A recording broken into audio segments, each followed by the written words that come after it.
And we are live on Facebook.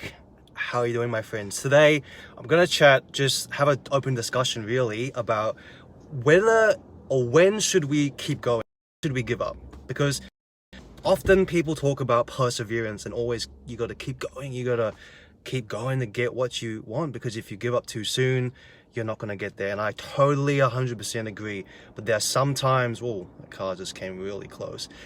There are some times when it is better to readjust your compass, because life is precious and you have a limited amount of time in this physical body, depending on which belief system you subscribe to. So that's what I'm going to chat about today. If you have an opinion or comment, or if you agree or disagree, I'd love to hear that. Hey Chris, I can't actually see the names of the people, but I can actually, well, no, I can, but I can see it when you have a love or a like, it pops up with someone's face. So that's really good. So I was just saying that basically I just want to have an open discussion on when should you readjust your compass, when do you give up on someone or something as opposed to persevering, because there's a lot of stuff on, you got to keep going and you got to be consistent, because otherwise you don't get the result you want.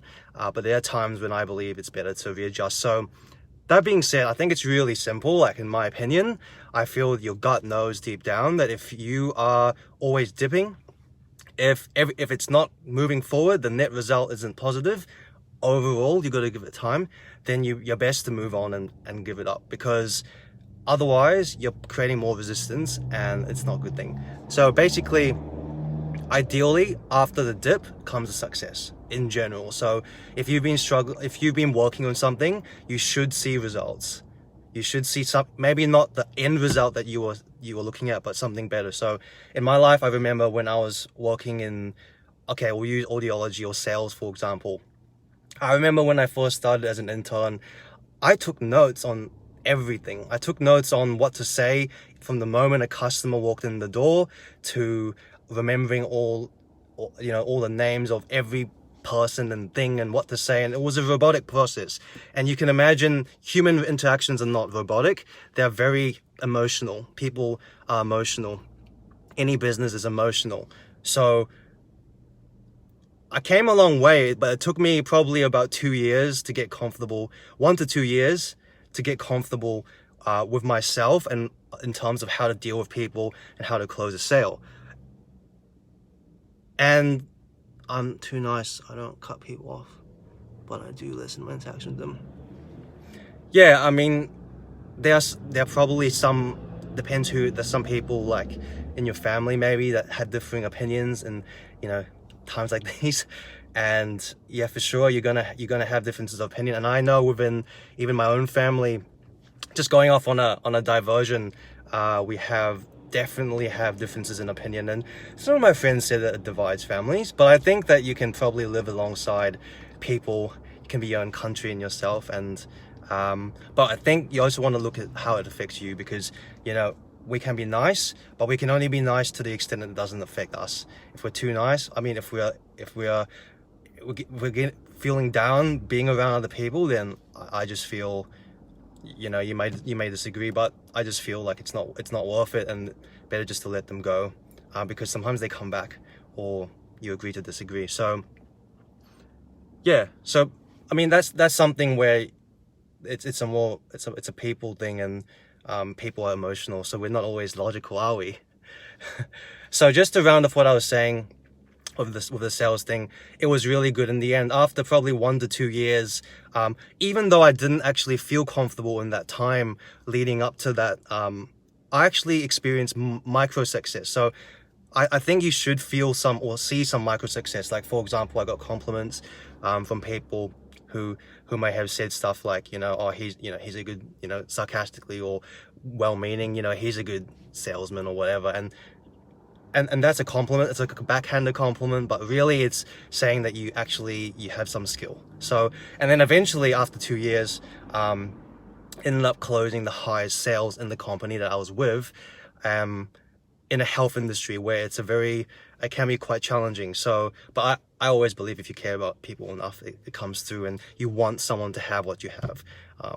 That's why I don't mind sales, as long as I believe in what it is, because I believe people need it. So that's just my 2 cents on it. And if you agree, or if you have another sort of example, let me know. But yeah, being nice is a good thing. Definitely we need more people to be nice in this world. I feel like that's a really desirable thing, and maybe we're not all wired the same way.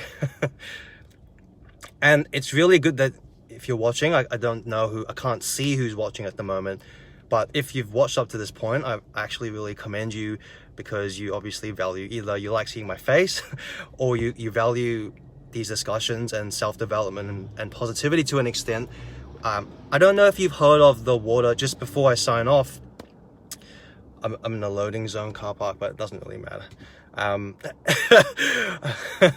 So you might have heard this before I go, the water analogy. So the dirty water analogy, an influencer talked about it 2 years ago. I saw it like maybe even before, but I saw the video and he was talking, and everyone's copied it now. So you might have seen it on TikTok. And guys, if you're on TikTok, let me know, because I'm getting more active there. So it's nice to, anyway, I know it's a different audience on Facebook, but you get a lot of kids on TikTok. Actually, that's really funny. I have a lot of followers reaching out to me who are like 13 years old. It's kind of cute, but kind of strange, because I'm obviously not 13.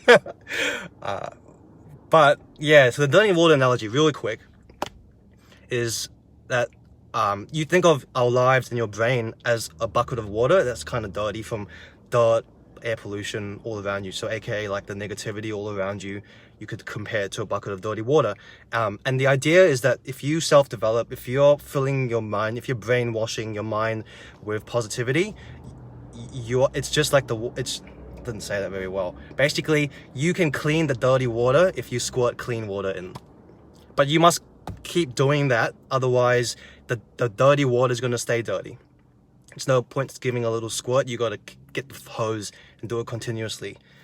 So it's the same with our brain. If you're constantly exposed to the news, for example, or depending which news you watch, or if you're around colleagues, or I think Chris earlier talks about certain people that you don't listen, you don't cut them off, you don't cut family necessarily off in your life if you don't agree, or if you're married, you don't want to get a divorce just because of, I don't know, you disagree on one thing.